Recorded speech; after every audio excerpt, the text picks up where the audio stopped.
할텐서울 복음방송 주안의 하나 3부 방송으로 이어집니다. 주안의 하나 3부에서는 하나님의 마음에 합한 리더에 대해 나누는 나는 리더입니다와 성경 속 지혜를 나누는 시간인 Let's Read the Bible, 그리고 고전 설교를 소개해드리는 시간 성도들에게가 준비되어 있습니다. 먼저 나는 리더입니다로 이어집니다.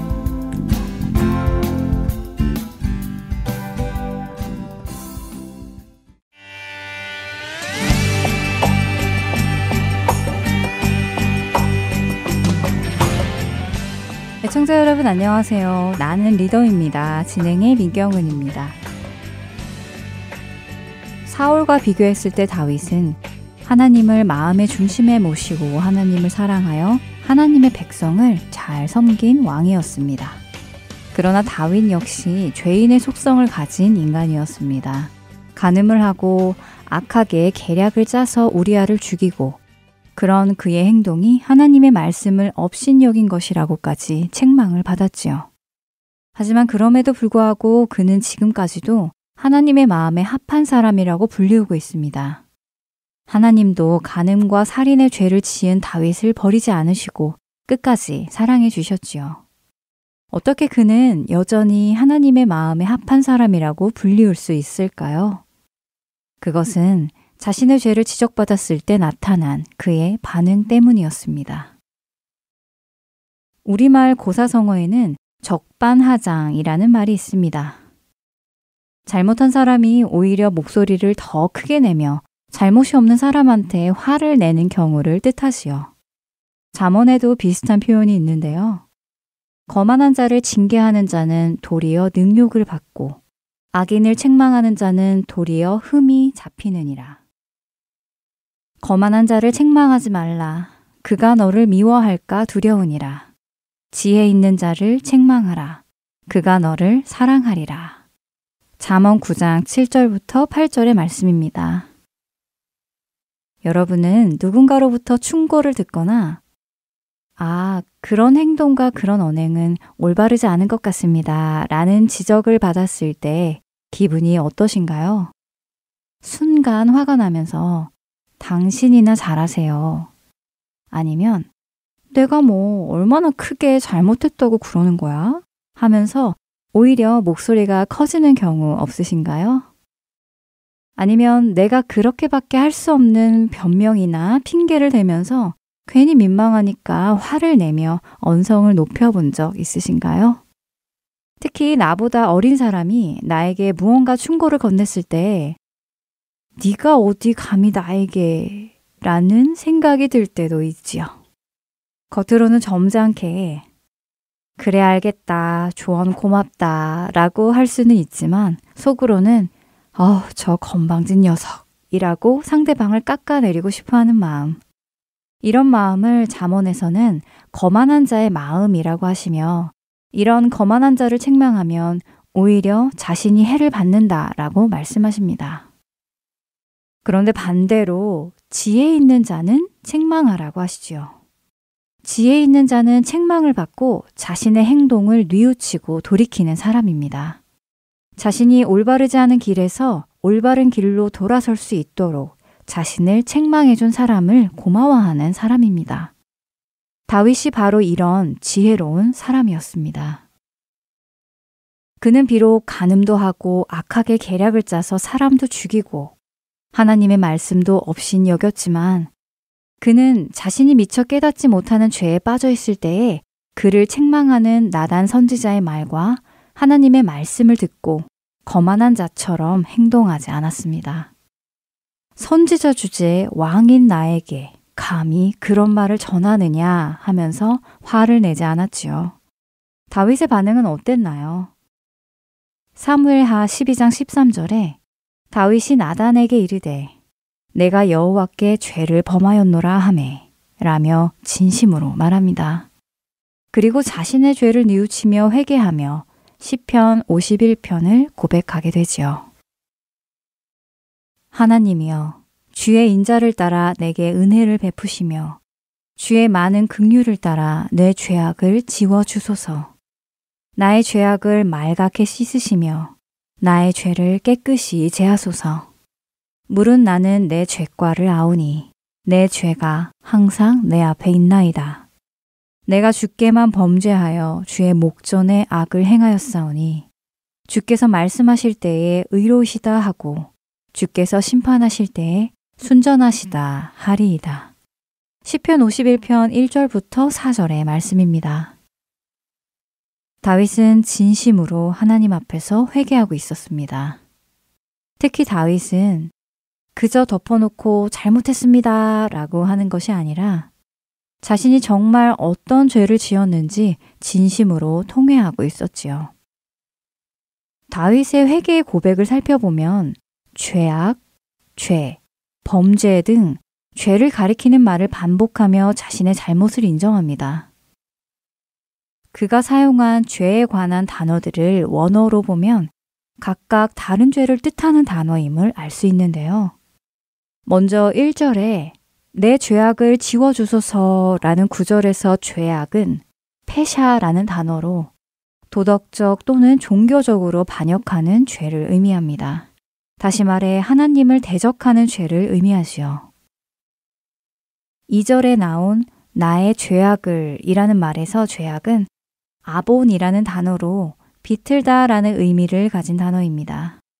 다시 말해 하나님의 말씀을 비틀어 진리를 거짓으로, 거짓을 진리로 바꾸는 죄로 쉽게 말하면 하나님의 말씀을 업신여기고 자기 뜻대로 짓는 죄를 뜻합니다.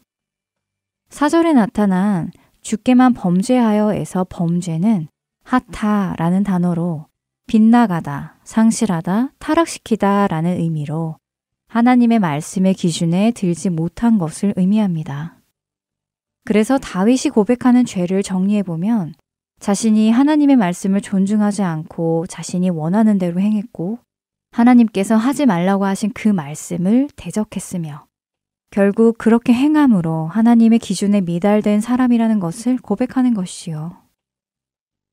하나님은 말씀을 통해 하나님께서 기뻐하시는 일, 기뻐하지 않으시는 일, 또 자녀된 우리가 품어야 하는 선한 마음, 생각도 하지 말아야 하는 죄악된 일 등등을 우리에게 말씀해 주셨습니다. 말씀이 이미 기준이 되어 우리에게 주어졌음에도 불구하고 내가 원하는 일이기 때문에 하나님의 말씀에 반대되는 일을 한다면 그것이 바로 하나님을 대적하는 죄입니다. 또 하나님의 말씀을 비틀어 진리를 거짓으로, 거짓을 진리로 바꾸면서 하나님의 기준에서 벗어나서 사는 것을 말합니다. 하나님의 말씀과 상관없이 내 마음대로 사는 삶이겠지요. 다윗은 자신의 그런 삶을 철저하게 회개했습니다. 하나님과 멀어지고 하나님 기준에서 벗어난 삶, 불법을 행하며 하나님을 대적한 죄를 철저히 회개했습니다. 그리고 그는 고백합니다. 주께서는 제사를 기뻐하지 아니하시나니 그렇지 아니하면 내가 드렸을 것이라. 주는 번제를 기뻐하지 아니하시나이다. 하나님께서 구하시는 제사는 상한 심령이라. 하나님이여 상하고 통회하는 마음을 주께서 멸시하지 아니하시리이다. 시편 51편 16절과 17절의 말씀입니다. 진정한 회개를 하는 다윗의 모습 때문에 하나님은 그를 용서하시고 그를 하나님의 마음에 합한 사람이라고 인정하시는 것입니다. 우리는 다재다능하고 능력 있는 리더가 진정한 리더라고 생각합니다. 인간적인 시선에서도 뭐 하나 빠질 것이 없으면 금상첨화처럼 너무 좋은 리더라고 생각하지요. 하지만 하나님 나라에서 진정한 리더는 자신의 죄를 깨달았을 때 그것을 인정하고 하나님께로 돌이키는 리더입니다. 하나님 앞에서 진심으로 회개하는 리더가 진정한 리더입니다. 교회를 오래 다닌 성도, 성경 공부를 많이 한 성도, 기도를 많이 하는 성도. 이 모든 것보다 회개를 할 수 있는 성도가 하나님이 보시기에 참 성도입니다. 시작에 나눈 잠언 말씀처럼 누군가 나를 책망할 때 적반하장으로 상대를 꾸짖는 자가 아니라 나 자신을 돌아보고 나의 죄를 지적해준 그 사람에게도 감사해야 하는 지혜 있는 성도, 그리고 지혜 있는 리더가 되기를 소망합니다. 나는 리더입니다. 오늘 여기에서 마치겠습니다. 저는 다음 시간에 뵙겠습니다. 안녕히 계세요.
계속해서 함께 성경을 읽고 성경 속 지혜를 나누는 시간인 Let's Read the Bible로 이어집니다.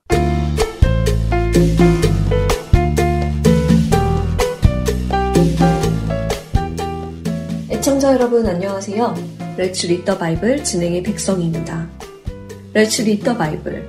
크리스마스 시즌을 맞아 예수님의 탄생의 기록이 담긴 말씀을 읽어보려 합니다. 오늘은 여러분과 마태복음 1장 1절에서 25절의 말씀을 읽어보려 하는데요. 유대인들을 위해 복음서를 쓴 마태는 유대인들의 시조인 아브라함으로부터 예수님까지의 족보를 기록하고 있습니다. 그리고 그 족보를 다윗을 중심으로 14대를 3번에 걸쳐 나누지요. 아브라함으로부터 다윗까지 14대, 다윗으로부터 바벨론에 이스라엘 백성들이 포로로 끌려가는 것을 14대, 그리고 포로 귀환으로부터 예수님까지를 14대로 나누었습니다. 14대를 3번에 걸쳐 나눈 것이죠. 이것은 유대인들의 문화에서 나온 것인데요. 유대인들은 숫자에 의미를 두기도 하고 사람의 이름에 숫자값을 매기기도 하지요. 다윗의 숫자값은 14입니다. 다윗은 이스라엘의 참된 왕을 상징하지요. 그는 하나님의 마음으로 백성들을 다스렸습니다. 하지만 그런 다윗 역시 죄성을 가진 인간이었기에 완전할 수는 없었습니다. 그는 간음의 죄도 지었고 밧세바의 남편 우리아를 죽이는 죄를 짓기도 했지요. 다윗이 하나님의 마음에 합한 이스라엘의 왕이기는 했지만 온전하지는 못했습니다. 그런데 그의 혈통을 따라 오신 예수 그리스도, 그분은 다윗과 같이 하나님의 마음에 합한 참된 왕이시면서도 다윗처럼 죄를 지은 불완전한 자가 아니라 죄 없으신 온전한 왕이셨습니다. 다윗의 숫자 14를 3번 반복한 것은 3이라는 숫자가 유대인들 사이에 완전함을 의미하기 때문이지요.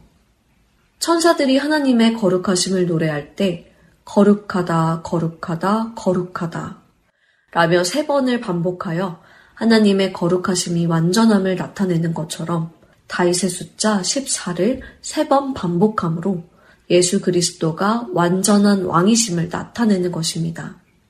완전하신 왕, 예수 그리스도. 그분께서 이 땅에 오신 이유는 무엇입니까? 그것은 자기 백성을 자기 죄에서 구원하시기 위함이라고 1장 21절에 말씀하시죠. 다윗은 자신의 욕심을 위해 우리아를 죽이기까지 하는 죄를 범했지만 예수님은 죄를 지은 자기 백성들을 위해 스스로 죽음에 나아가신 참되신 왕이십니다. 인간 왕은 한계가 있습니다. 그러나 우리 주 예수 그리스도는 한계가 없으신 온전하신 왕이십니다. 우리로 자기 죄에서 구원받아 영원한 생명을 누리게 하기 위해 이 땅에 인간의 육신을 입고 오신 그 예수 그리스도를 기억하고 감사하는 크리스마스 시즌이 되기를 바랍니다. Let's read the Bible, 마태복음 1장 1절에서 25절까지의 말씀을 읽겠습니다. 아브라함과 다윗의 자손 예수 그리스도의 계보라. 아브라함이 이삭을 낳고 이삭은 야곱을 낳고 야곱은 유다와 그의 형제들을 낳고 유다는 다말에게서 베레스와 세라를 낳고 베레스는 헤스론을 낳고 헤스론은 람을 낳고 람은 아미나답을 낳고 아미나답은 나손을 낳고 나손은 살몬을 낳고 살몬은 라합에게서 보아스를 낳고 보아스는 루색에서 오벳을 낳고 오벳은 이새를 낳고 이새는 다윗 왕을 낳으니라. 다윗은 우리아의 아내에게서 솔로몬을 낳고 솔로몬은 르호보암을 낳고 르호보암은 아비야를 낳고 아비야는 아사를 낳고 아사는 여호사밧을 낳고 여호사밧은 요람을 낳고 요람은 우시야를 낳고 우시야는 요담을 낳고 요담은 아하스를 낳고 아하스는 히스기야를 낳고 히스기야는 므낫세를 낳고 므낫세는 아몬을 낳고 아몬은 요시야를 낳고 바벨론으로 사로잡혀 갈 때에 요시야는 여고냐와 그의 형제들을 낳으니라.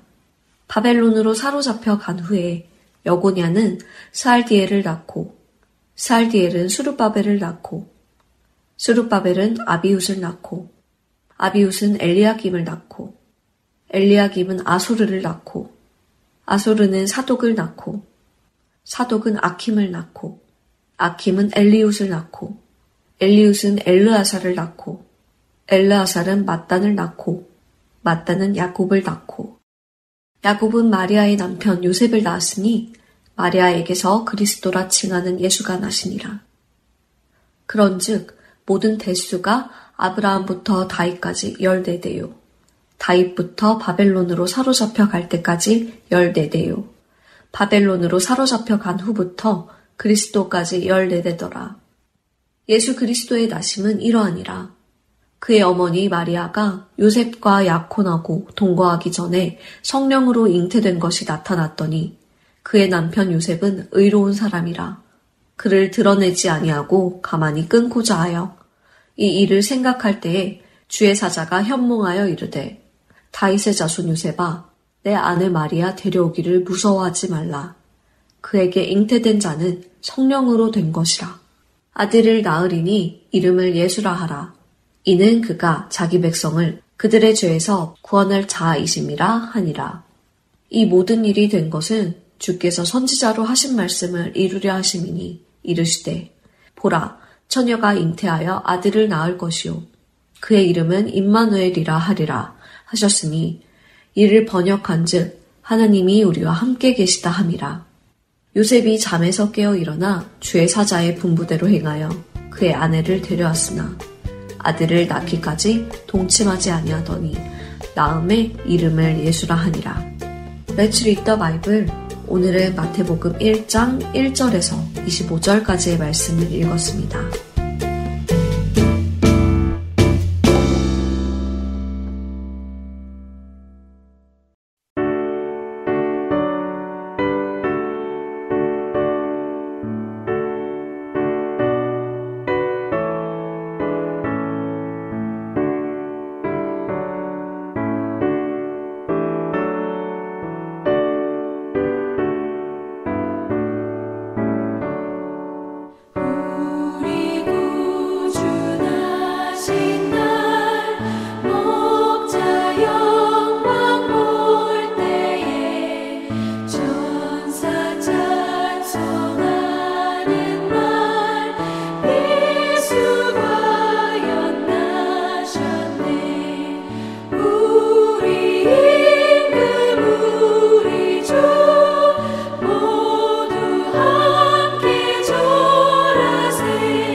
오늘의 성경 단어 나사렛 그리고 베들레헴.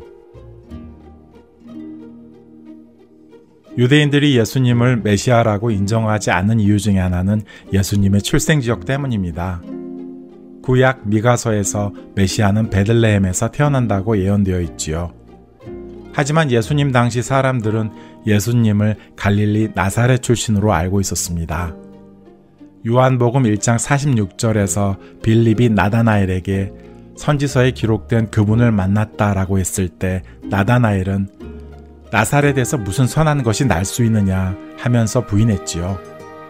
또한 요한복음 7장 41절과 42절에도 유대인들이 어떤 사람은 그리스도라 하며 어떤 이들은 그리스도가 어찌 갈릴리에서 나오겠느냐, 성경에 이르기를 그리스도는 다윗의 씨로 또 다윗이 살던 마을 베들레헴에서 나오리라 하지 아니하였느냐 하며 논쟁을 벌인 장면이 기록되어 있습니다.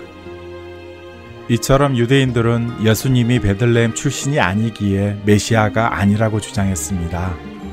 하지만 예수님은 베들레헴에서 태어나셨습니다. 원래 마리아와 요셉은 갈릴리 나사렛에서 살고 있었지만 요셉의 고향은 베들레헴이었습니다. 갈릴리 나사렛에서 베들레헴까지는 약 100마일 정도 떨어져 있는데요. 마리아가 성령으로 잉태하게 되었고 해산달이 가까웠을 때 당시 세상의 통치자였던 로마의 황제 아구스도는 더 많은 세금을 걷기 위해 명을 내려서 모든 나라 국민의 호적을 조사하도록 지시합니다. 그때의 가이사 아구스도가 영을 내려 천하로 다 호적하라 하였으니 이 호적은 구레뇨가 수리아 총독이 되었을 때에 처음 한 것이라. 모든 사람이 호적하러 각각 고향으로 돌아가매 요셉도 다윗의 집 족속이므로 갈릴리 나사렛 동네에서 유대를 향하여 베들레헴이라 하는 다윗의 동네로 그 약혼한 마리아와 함께 호적하러 올라가니 마리아가 이미 잉태하였더라.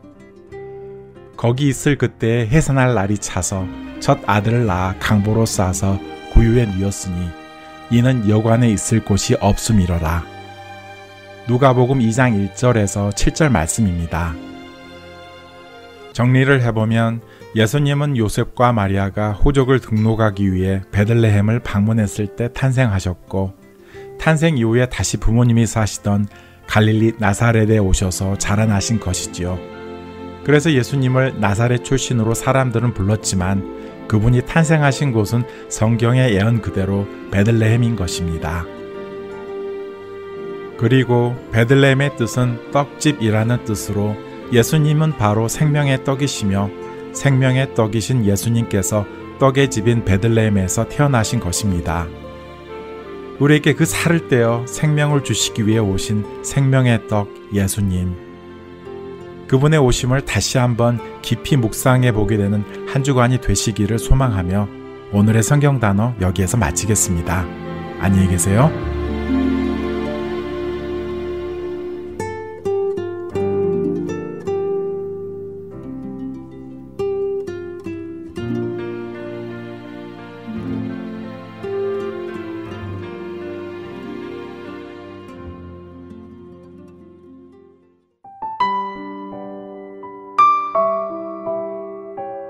하렌서울 복음방송 CD 여러분 잘 받고 계세요? 하렌서울 복음방송 CD는 매주 금요일 이곳 애리조나에서 출발해서 미국 전 지역과 해외로 청취자 여러분들을 찾아갑니다. 하지만 안타깝게도 배송 도중에 분실이 되거나 손상된 채로 배달이 되는 경우가 종종 있습니다. 이런 연유로 CD를 못 받으셨거나 파손 또는 재생이 안 되는 CD를 받으셨을 때는 사무실로 꼭 연락주세요. 바로 다시 보내드리겠습니다. 여러분들이 방송을 통해서 하나님을 알아가시고 예수님을 닮아가는 것이 본 하렌서울 복음선교회의 사명이기 때문입니다. 연락주실 전화번호는 602-866-8999입니다.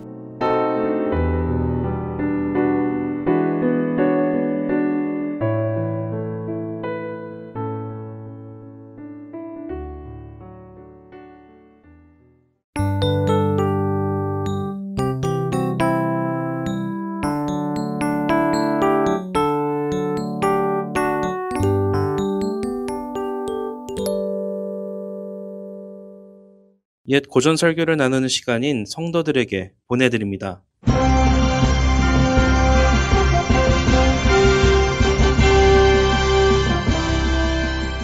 여러분 안녕하세요. 성도들에게 진행해 권혁준입니다. 성도들에게 이 프로그램은 지난 시대의 외국 설교자들의 설교를 여러분께 읽어드리는 시간입니다. 오늘은 1703년에 태어나 1758년에 소천한 조나단 에드워즈의 영적 감정을 분별하라 중 일부를 읽어드립니다. 거짓 감정은 잠시 동안은 마음을 녹일 것 같아 보이지만 결국에는 완악한 마음으로 돌아서게 합니다. 거짓 감정의 지배를 받는 사람은 자신의 과거, 현재, 미래의 죄에 대하여 큰 관심을 두지 않습니다. 또한 그들은 하나님의 말씀을 통한 경고와 하나님의 섭리에 따른 책망에도 귀를 기울이지 않습니다. 그들은 점점 더 자신의 영혼의 상태와 행동 방식에 무관심해질 뿐만 아니라 죄가 무엇인지 분별하려 하지 않고 자신의 언행을 통하여 나타나는 죄의 모습을 두려워하지 않게 됩니다. 왜 그럴까요? 그 이유는 그들 자신이 매우 잘났다고 여기기 때문입니다.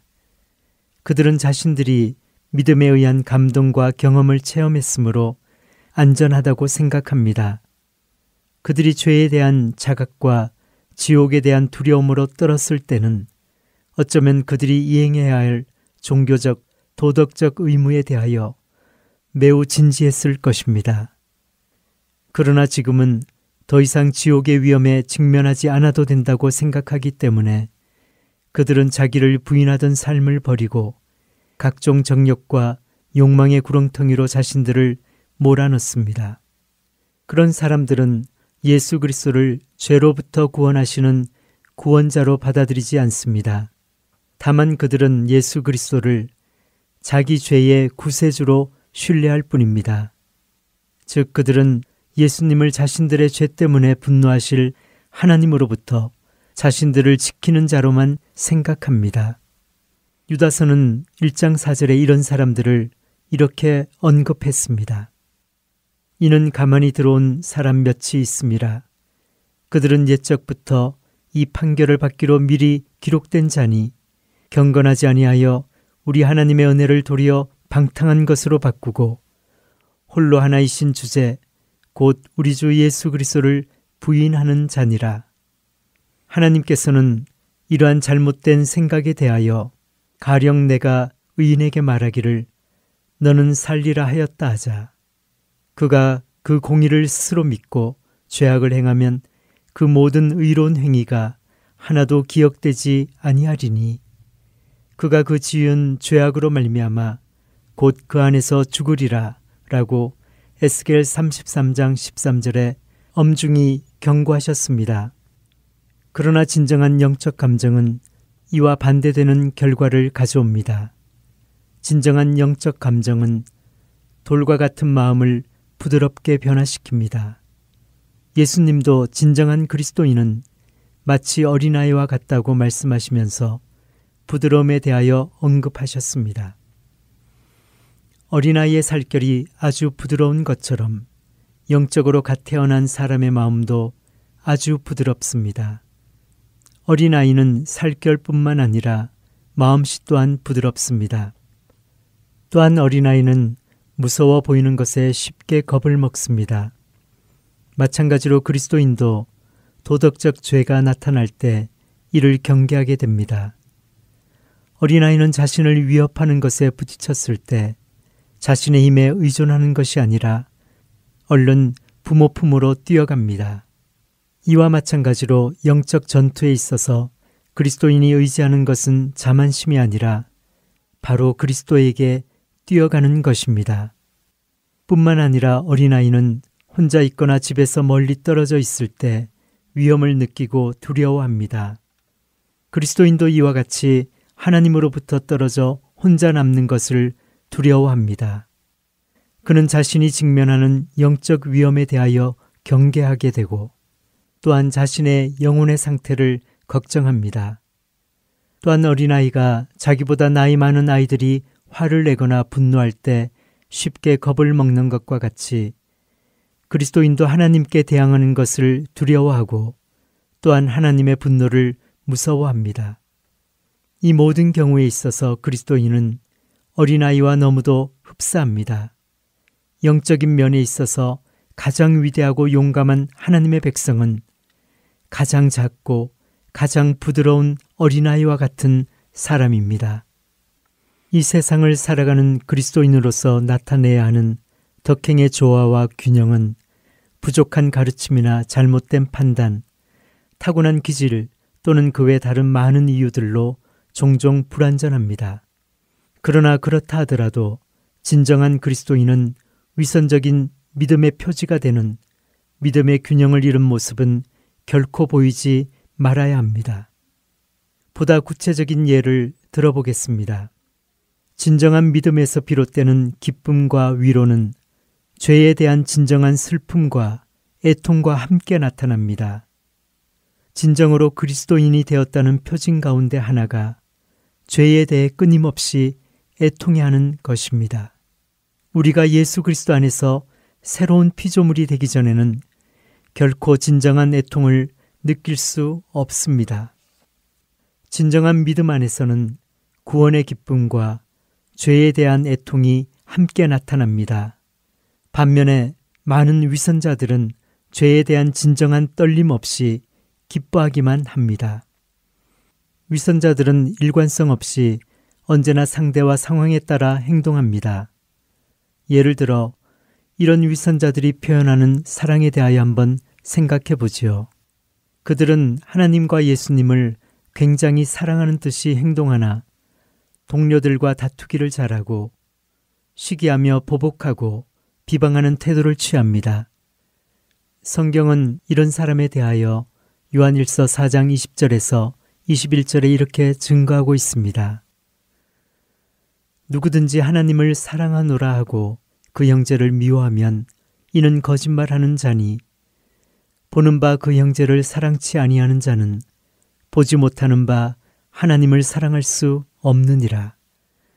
우리가 이 계명을 주께 받았나니 하나님을 사랑하는 자는 또한 그 형제를 사랑할지니라.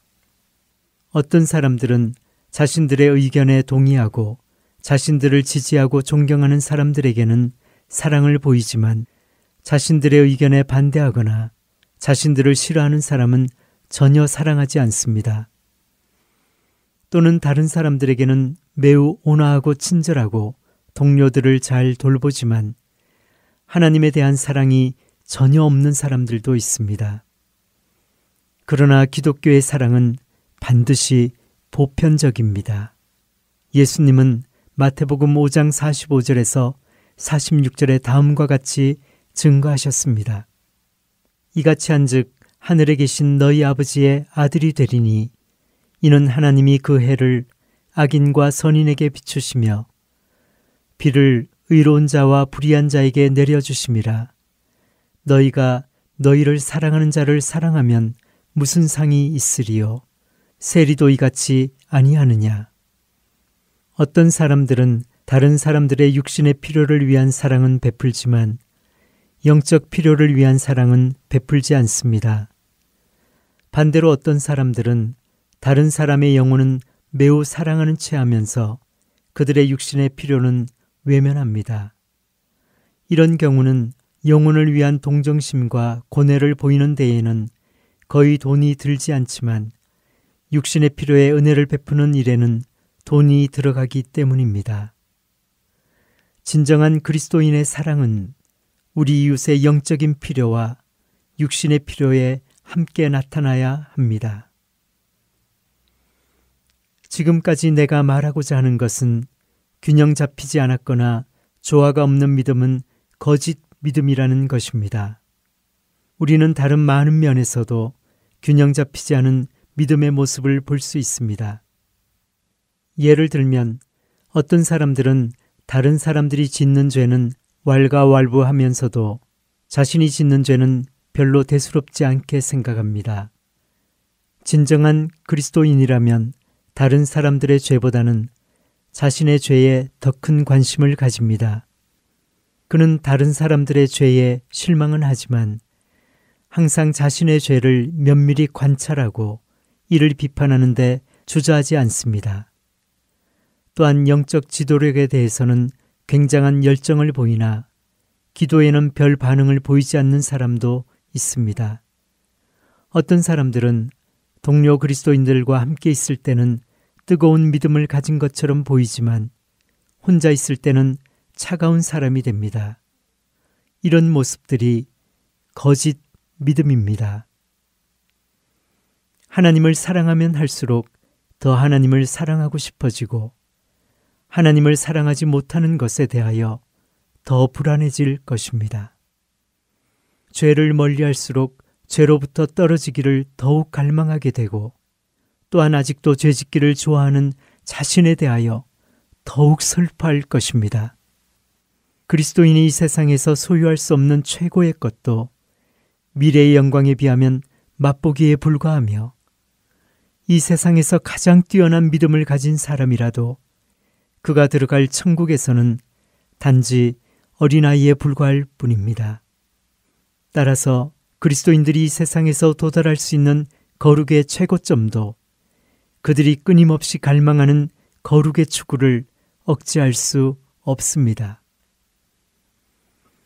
그렇다면 어떻게 영적 기쁨이 가져다주는 만족감과 끊임없는 거룩의 추구가 일치할 수 있습니까? 라는 의문이 들 수도 있습니다. 그러나 영적 기쁨은 다음과 같은 세 가지 이유로 영혼을 만족시키기 때문에 어떤 불일치도 없습니다. 첫째, 영적 기쁨은 인간의 본성과 영혼의 요구에 완벽하게 적응합니다. 영적 만족을 맛본 사람은 심오한 기쁨을 느끼기 때문에 결코 영적 기쁨을 실증내지 않으며 다른 무엇과도 바꾸지 않을 것입니다. 그러나 이 말이 어떤 영적 기쁨을 한번 맛보았다고 다시는 영적 기쁨을 얻기를 갈망하지 않는다는 뜻은 아닙니다. 둘째, 영적 기쁨은 우리에게 기대를 가지고 살게 합니다. 높은 갈망은 높은 기대를 낳습니다. 그렇게도 갈망했던 세상 기쁨은 우리를 실망시키지만 영적 기쁨은 절대 우리를 실망시키지 않습니다. 영적 기쁨은 항상 기대를 가지고 우리의 삶을 살도록 합니다. 셋째, 영적 기쁨은 우리 영혼이 받아들일 수 있는 만족의 한도 내에서 우리를 만족시킵니다. 우리 영혼에는 그 범위의 한도를 무한대로 늘릴 수 있는 능력이 있기 때문에 우리가 우리 영혼의 입을 크게 벌리지 않는다면 우리는 우리가 만족할 수 있는 만큼의 영적 만족을 얻지 못합니다. 영적 기쁨은 이와 같은 이유로 우리 영혼을 만족시키고 우리의 깊은 요구를 충족시키며 우리가 기대에 따라 살도록 인도하고 또한 우리가 받아들일 수 있는 만큼 우리에게 영적 만족을 채워줍니다. 또한 이 모든 것이 우리의 영적 기쁨이 완전해질 때까지 우리가 이를 계속 갈망하는 이유이기도 한 것입니다. 영적 기쁨은 세상의 거짓 종교가 주는 기쁨과는 차원이 다릅니다. 예를 들어 어떤 사람이 죄를 짓고 지옥에 갈 것이 두려워 영적 빛을 보기를 원하거나 예수 그리스도 안에서 믿음을 갖기를 원하거나 또는 하나님을 사랑하고 싶은 갈망을 느낄 때 안타깝게도 거짓 경험은 그로 하여금 구원받았다고 느끼도록 만들어 그를 속일 것입니다. 또한 그는 구원받았다고 생각하며 이 사실에 만족을 느끼고 안주할 것입니다. 만약 그가 경험한 것이 아주 강렬한 것이었다면 그는 더 이상 하나님의 은혜를 갈망하거나 거룩한 삶을 추구하지 않을 것입니다. 그는 현재의 삶 속에서 하나님과 예수 그리스도를 위하여 사는 것이 아니라 과거의 경험 안에서 사는 것입니다. 성경은 그리스도인이 거듭났을 때 하나님을 찾고 갈망한다고 말하고 있습니다. 또한 성경은 거듭난 그리스도인은 선한 싸움, 정사와 권세들에 대해 씨름하는 것, 표대를 향하여 나아가는 것과 항상 기도하는 것, 또한 늘 하나님을 갈망하는 것을 이야기한다고 증거합니다. 그러나 불행하게도 오늘날 너무나도 많은 사람들이 복음으로 거듭나기 전에 마치 이러한 모든 일들을 이미 경험한 것처럼 말하면서 그리스도인이 된 지금에는 모든 일들이 평화스럽게 쉽게 풀린다고 얘기합니다.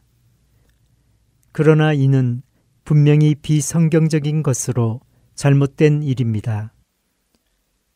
경험을 갈망하는 것, 하나님의 사랑을 느끼는 것, 또는 죽음과 천국을 경험하는 것, 이런 것들은 진정한 그리스도인임을 나타내는 가장 신뢰할 수 있는 표징이 아닙니다. 최선의 표징은 보다 더 거룩한 마음을 품고 보다 더 거룩한 삶을 갈망하는 것입니다. 성도들에게 마칩니다.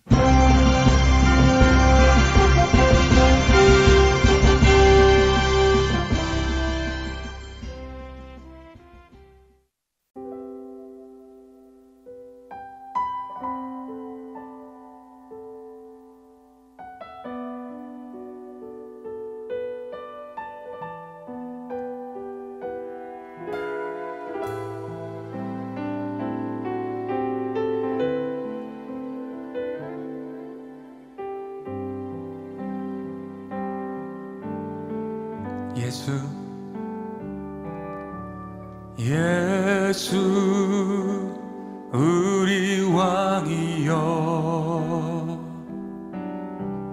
이곳에 오소서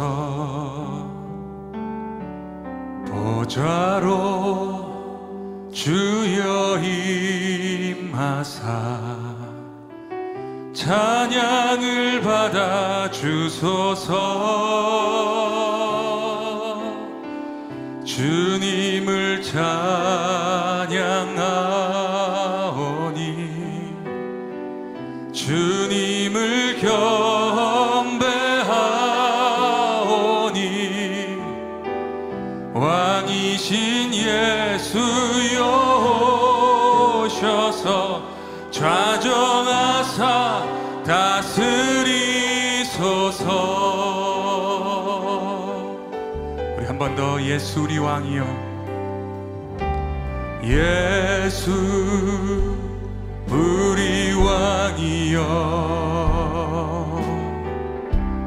이곳에 오소서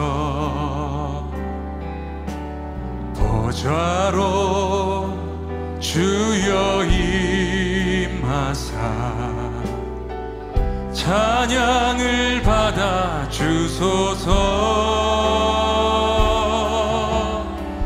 주님을 찬양하오니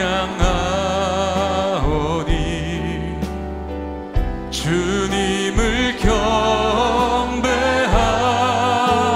경배하오니 왕이신 예수여 오셔서 좌정하사 다스리소서. 주님을 찬양합니다. 주님을 찬양하오니 주님을 경배하오니 왕이신 예수여 오셔서 좌정하사 다스리소. 우리 한 번 더 주님을 찬양합니다. 주님을 찬양하오니 주님을 경배하오니 왕이신 예수여 오셔서 좌정하사 다스리소서. 좌정하사 다스리소서. 좌정하사 다스리소서. 나는 찬양하리라. 나는 찬양하리라. 주님 그 이름 찬양.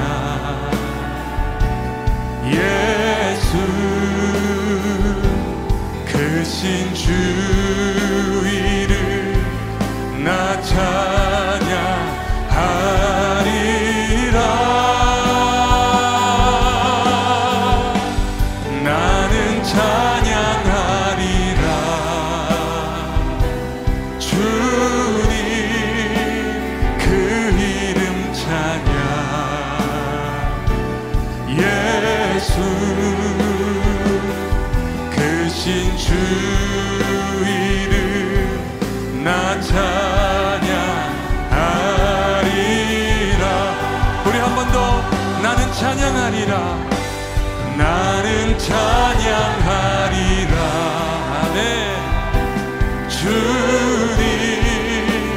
그 이름 찬양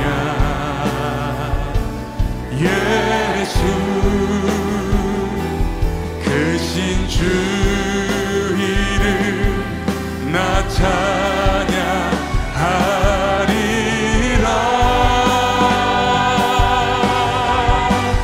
나는 찬양하리라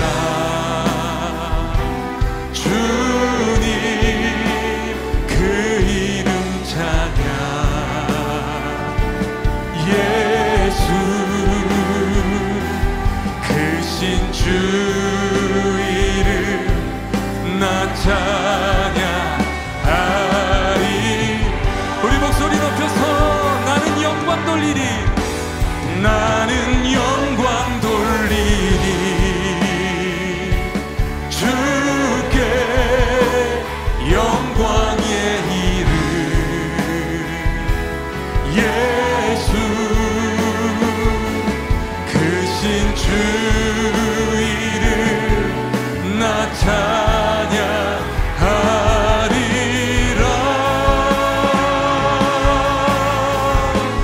나는 영광 돌리리 주께 영광의 이름 예수 크신 주 이름 나 찬양하리라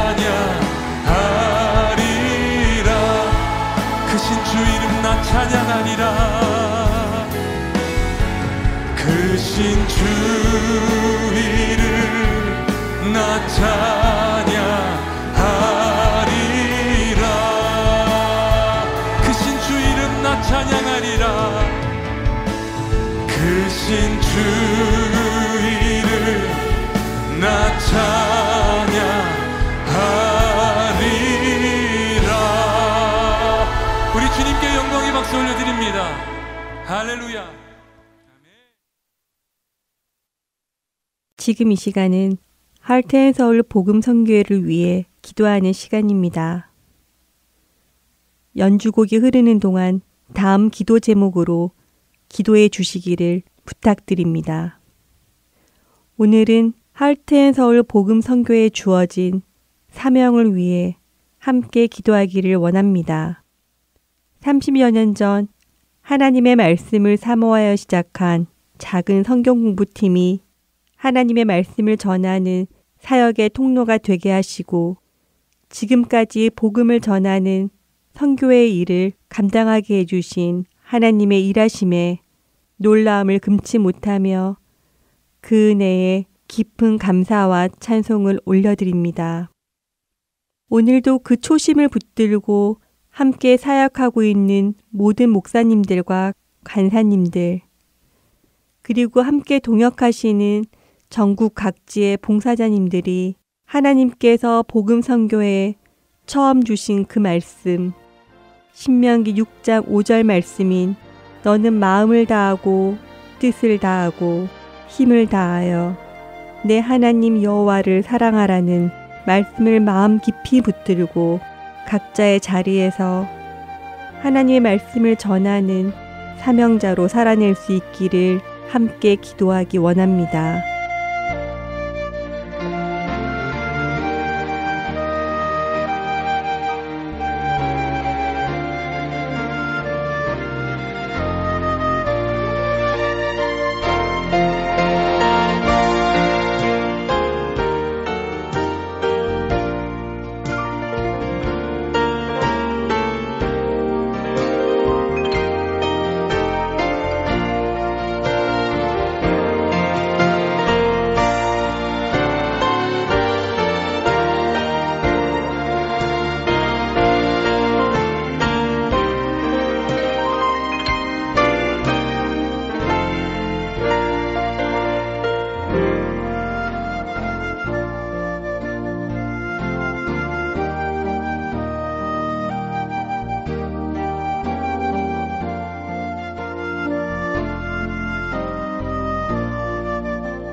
좋으신 하나님 아버지, 아무 능력도 없지만 주님을 사랑하는 그 마음 하나만을 보시고 주님을 사랑하는 자들을 택하셔서 오늘도 예수 그리스도의 복음을 전하며 믿지 않는 자들에게 복음을, 믿는 자들에게는 영적 성장을 이루어 가시니 감사와 찬송을 드립니다. 우리 모든 동역자들이 나의 마음의 한 부분이 아닌 모든 마음을 하나님께 드리고 나의 생각과 뜻을 모두 하나님께 향하고 나의 영육의 모든 힘을 하나님의 말씀을 전하는 데 집중하며 우리 영혼이 여호와 하나님만을 사랑하고 찬송할 수 있기를 간절히 기도합니다. 선한 일을 해나갈 때 지치지 않게 하여 주시고 세상의 가치관에 물들지 않게 하여 주시며 오직 하나님의 온전한 말씀만을 전할 수 있는 지혜를 간구합니다.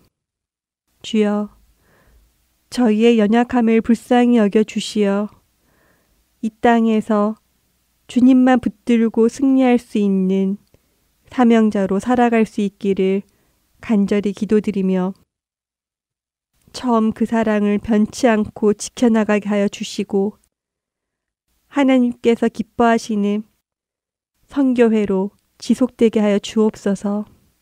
예수님의 이름으로 기도드립니다. 아멘.